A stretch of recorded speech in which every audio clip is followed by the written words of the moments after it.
ఇవాళ ప్రభుత్వంలో ఉన్నది కాంగ్రెస్ పార్టీ, కేంద్రంలో అధికారంలో ఉన్నది భారతీయ జనతా పార్టీ. ఈ అంశం మీద మీరు ఒక్కటి దయచేసి, మేము మీడియాను కూడా ఈ విషయంలో మీరు ఏమనుకున్నా సరే, మీరు కూడా కళ్ళు చెవులు ముక్కు అన్నీ మూసుకున్నారు 4 రోజులు. అసలు ఒక స్క్రోలింగ్ కూడా వేయలేదు మీడియా. సిగ్గుపడాలి తెలుగు మీడియా. జాతీయ మీడియాలో వచ్చేదాకా తెలుగు మీడియా కనీసం సోయి కూడా లేదు. ఇంత సీరియస్ వైఖరి మీద, ఇంత సీరియస్ విషయం మీద అసలు ముఖ్యమంత్రి, కేంద్ర మంత్రి తోడు దొంగల మాదిరిగా ఇద్దరు తోడు దొంగలే.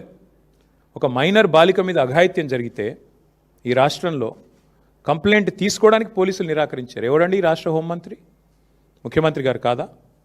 ఆ అమ్మాయిని సతాయించి, తల్లిదండ్రులను సతాయించి 6 గంటలు పోలీస్ స్టేషన్లో కూర్చోబెట్టి వేధించి చివరికి కౌంటర్ కేసు పెట్టించారు. ఎవరు పెట్టించారండి ఈ రాష్ట్రంలో? వాస్తవం ఏంటి అసలు?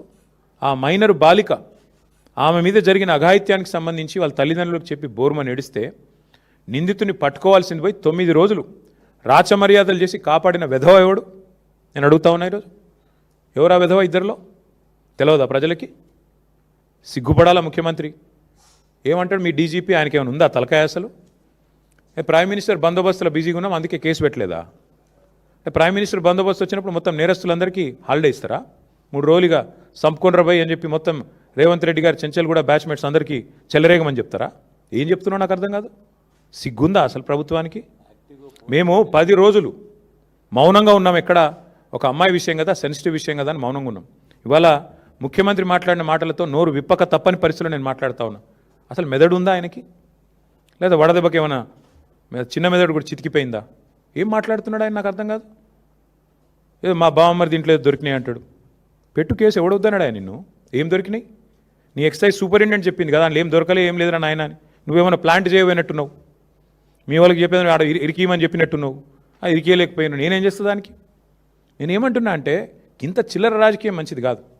9 రోజులు ఒక పాక్సో నిందితుని దేశంలో ఎక్కడైనా వదిలిపెట్టినరా? ఎందుకు నీకు అంత అండర్స్టాండింగ్ ఏంది మీ ఇద్దరికి? నీకు ఎందుకు భయం? ఒక నిందితుడిగా చూడాలా? వారు ఎవరైతే ఏందా ఎందుకు కాపాడినామని అడుగుతున్నా ముఖ్యమంత్రిని. చివరికి ఏం జరిగిందండి వాస్తవం? కేసు రిజిస్టర్ చేయడానికి భయం, మీడియాలో రాయడానికి భయం. ఎవడు చేస్తున్నాడు ఈ మేనేజ్మెంట్ అంతా? నువ్వు, నీ ఫ్రెండ్ కాదా? నీ ఫ్రెండ్ ఆర్ఎస్ బ్రదర్స్ కాదా ఇద్దరు మీరు? ఇది వాస్తవం కాదా? మీడియాకు ఫోన్లు చేసి బతిమలాడింది వాస్తవం కాదా? రాయకండి, దండం పెడతా అని మీడియా రాయని మాట కూడా వాస్తవం కాదా? ఇవన్నీ కాదండి. 9 రోజులు ఒక నిందితుడిని దాచిపెడితే ఇంకొక సామాన్యుడైతే ఊకుంటారా పోలీసులు? వాళ్ళ తల్లిని, తండ్రిని తీసుకొచ్చి పోలీస్ స్టేషన్లో కూర్చోబెట్టారు. అంటే ఇక్కడ కేంద్ర మంత్రి కాబట్టి స్పెషల్ ఎక్సెప్షనా? అంటే నువ్వు రేపు చేయి, మర్డర్ చేయి, ఏమైనా చేయి, కేంద్ర మంత్రి కొడుకైతే మేము ముట్టుకోమనా? రేవంత్ రెడ్డి ఉన్నాడు మా దోస్తు కాబట్టి కాపాడుకుంటామనా? చివరికి దిక్కులేక నేను హైకోర్టుకు సల్యూట్ చేస్తున్నా. బెయిల్ కోసం ప్రయత్నం చేసిండ్రు మీరు, అది రాకపోతే సచ్చినట్టు నువ్వు అరెస్ట్ అంటావు, ఆయన లొంగుబాటు అంటాడు. ఇద్దరు డ్రామాలు, తోడు దొంగలు. సిగ్గులేదు ఇంకా మాట్లాడడానికి. ఆ అమ్మాయి కాదు, ఇవాళ రాష్ట్రంలోని అమ్మాయిలందరూ, మహిళలందరూ మీ మొహం మీద ఉమ్ముతున్నారు. సిగ్గులేదు ఈ ప్రభుత్వానికి అని. ఎందుకండి అంత మొహమాటం? అరే జరిగింది ఏంది? నువ్వు మాట్లాడేది ఏంది? నీకు మెదడుందా? హైట్ ఒకటే తక్కువ అనుకున్నా, బుర్ర కూడా తక్కువనే రేవంత్ రెడ్డికి. ఇంత అన్యాయమా? ఒక అమ్మాయికి అన్యాయం జరిగితే ఆ అమ్మాయి వివరాలు బయటపెట్టిన వెధవలు ఎవరు? బయటపెట్టు. ఇప్పటికి 15 మంది మీద కేసు అయింది పేట్ బషీరాబాద్లో. ఎవరు ఆ వెధవలు? బీజేపీ వాళ్ళు. ఆ అమ్మాయి హనీ ట్రాప్ అని రాసిన వెధవలు ఎవరు మీడియాలో? నేను అడుగుతున్నా, ఎవరు ఆ వెధవ మీడియా? ఏది హనీ ట్రాప్ అని చెప్పి మనీ ట్రాప్లో పడ్డ మీడియా ఎవరు? వాళ్ళని అడుగుతున్నా నేను. సిగ్గుందా మీకు అసలు? ఇజ్జతుందా? ఇంకా మాట్లాడుతున్నాడు ముఖ్యమంత్రి, కేంద్ర హోంశాఖ సహాయ మంత్రి. ఈయననేమో నేను పంపించిన నా కొడుకుని ఈయనంటాడు. ఆయన చేసిన ఘనకార్యానికి ఫస్ట్ పోలీసులు బరబర గుంజుకపోవాలి. నీవు దాచిపెట్టిన 9 రోజులు ఆ కుటుంబాన్ని బెదిరించినావు నువ్వు. నిన్ను కేసులో పెట్టాలి, సిగ్గుంటే రాజీనామా చేయాలి. ఇంకా మీదికెళ్ళి ఏదో చాలా ఇద్దరు శుద్ధపూసల్లాగా, సత్యసంధుల్లాగా, సత్య హరిశ్చంద్రుడు కజిన్ బ్రదర్స్ లాగా ఏదో యాక్టింగ్లు, మళ్ళీ మీకెళ్ళి దానికి ప్రమోషన్లు. ఏం మాట్లాడుతున్నారు అసలు? ఒక రాష్ట్ర ముఖ్యమంత్రి, మీరు హోంమంత్రి. ఏం మాట్లాడుతున్నావు నువ్వు అసలు? ఏం చేసేది ఉండే? చాలా సెన్సిటివ్గా హ్యాండిల్ చేసినావు. ఏంది సెన్సిటివ్గా హ్యాండిల్ చేసేది? ఎవడైతే పాక్సో నిందితుడు లోపల వేయాలి. మిగతా వాళ్ళకి ఇదే ట్రీట్మెంట్ ఉందా? 25 ఏళ్ళ జైలు శిక్ష పడుతుంది మిగతా పాక్సో క్రిమినల్స్ అందరికీ. 31 ఏళ్ళ జైలు శిక్ష పడ్డది ఒక ఆయనకి. మరి ఇవాళ ఇక్కడ ఒక్క దగ్గరనే స్పెషల్ ట్రీట్మెంట్ ఎందుకు భయపడుతున్నావు?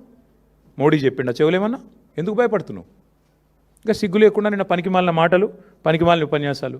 నేను ఒకటే అడుగుతా ఉన్నా రేవంత్ రెడ్డిని, 9 రోజులు ఆ నిందితును కాపాడిన వెధవ ఎవడు? నువ్వా? కేంద్ర మంత్రి చెప్పు. 9 రోజులు ఎక్కడ దాచిపెట్టారు? మీ పోలీసులు అంత పనికి మాలినోళ్ళు అయిపోయినరా? రేవంత్ రెడ్డి రాగానే దొరుకుతలేరా మీకు? కరీంనగర్లో తుపాకులు పట్టుకొని పొద్దున పూట కాలిస్తే వాళ్ళని పట్టుకోవడానికి 15 రోజులు పడుతుంది నీకు. ఎంత దారుణం అండి. రాష్ట్రంలో శాంతి భద్రతలు ఈ స్థాయిలో ఉన్నాయి. నేను ఇంకొక మాట అడుగుతున్నా, బాధగా అడుగుతున్నా బ్రదర్. మొన్నటి ఎపిసోడ్ చూసిన తర్వాత ఈ రాష్ట్రంలో ఎవరన్నా షికాయత్ చేయడానికి ముందుకు వస్తారా బాలికలు? అంటే ఎవడైనా అవతలోడు పలుకుబడినోడైతే వాడిని పట్టుకోలేము, ప్రభుత్వాలు కలిసిపోతాయి. వల్ల నేను మా నాయకుడు ఆర్ఎస్ ప్రవీణ్ కుమార్ గారికి నేను హృదయపూర్వకంగా అభినందనలు చెప్తా ఉన్నాను. మా పార్టీ జనరల్ సెక్రటరీ, మాజీ ఐపీఎస్, అద్భుతంగా పోరాటం చేసిండు ఆయన. సెక్షన్లతో సహా ఏది ఎప్పుడు ఏంటి ఎట్లా పెట్టాలి మీడియాను ఎప్పటికప్పుడు అప్రమత్తం చేస్తూ ప్రజలకు చెబుతూ మా పార్టీ తరపున ఆ బాలికకు న్యాయం జరగాలని పోరాడింది మా ఆర్ఎస్ ప్రవీణ్ కుమార్ గారు. నేను ఆయనను కూడా పట్టుకొని మాట్లాడతాడు. ఆర్ఎస్ ప్రవీణ్ జడ్జా? ఆర్ఎస్ ప్రవీణ్ జడ్జి కాదు, కానీ భవిష్యత్తులో తప్పకుండా నీకు పాఠాలు చెప్పే రోజు వస్తుంది. అది కూడా చెప్తున్నా నేను, వస్తుంది. ఆ రోజు కూడా వస్తుంది, ఎక్కువ రోజులు ఏం లేదు. ఎందుకంటే నాకు ఆశ్చర్యంగా ఉంది ఇవాళ రాష్ట్రంలో పరిస్థితి చూస్తుంటే. రేవంత్ రెడ్డి గారంటే కూర్చొని పోలీసు ఉన్నతాధికారులతో సమావేశం పెట్టి దొంగలను ఎట్లా పట్టుకోవాలో చెప్తున్నాడట. నిన్ను పట్టుకున్నది వాళ్ళేనాయనా, మర్చిపోకు. దొంగలను ఎట్లా పట్టుకోవాలో పోలీసులకు బాగా తెలుసు. నీలాంటి దొంగల దగ్గర నేర్చుకోవాల్సిన అవసరం లేదు. నిన్ను పట్టుకున్నది వల వేసి ఉచ్చుబన్ని అందరు అక్కడ కూర్చున్న వాళ్ళు నవ్వుకుంటా ఉండింటారు కామెడీగా, వీడు చెప్తున్నాడు ఏంద్రా మాకు అని. దొరికినోడు వీడు కూడా చెప్పేటోడు అయిపోయిందా అని. కాబట్టి ఈ ఎటకారాలు డ్రామాలు ఆపేసి ధాన్యం కొనుగోలు మీద దృష్టి పెట్టు. ఆ నిందితుడికి మేము గనక నోరు విప్పకపోతే ఆ బాలిక తరపున ఇవాళ అమ్మాయికి న్యాయం జరిగేది కాదు. ఇది వాస్తవం. హైకోర్టుకు నేను హృదయపూర్వకంగా ఆ అమ్మాయి తరపున, లక్షలాది మంది బాలికల తరపున ఈ రాష్ట్రంలో నేను సల్యూట్ చేస్తా ఉన్నాను. ఎందుకంటే మీరు సరైన నిర్ణయం తీసుకోవడం వల్ల విధి లేక ఇద్దరు తోడు దొంగలకి ఆ పిల్లగాన్ని తీసుకొచ్చి అప్పజెప్పాల్సి వచ్చింది.